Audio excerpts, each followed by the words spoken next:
You know the IRS is in bad shape when even the IRS boss admits they need help.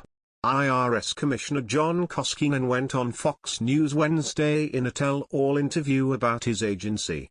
Koskinen related how his agency offered to help the Trump administration, saying, "One of the questions was, if major tax reform simplification was on the table, would there be anybody in the IRS opposed to that?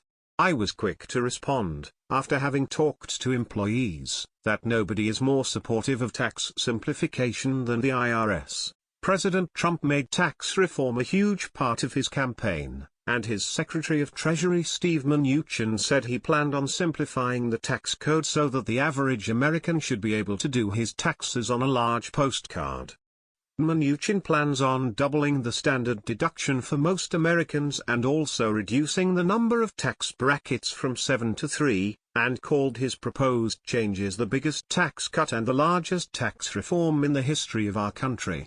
Vice President Mike Pence has previously stated that tax reform will happen by the end of the year, which could hopefully mean big savings for most Americans in the next tax year. Koskinen also talked about how a simplification of the tax codes could benefit American people and the government. Most people want to be compliant, but when you make it very difficult for them to work through the various nooks and crannies, it doesn't seem, to me, to be in the best interest of the taxpayer or government.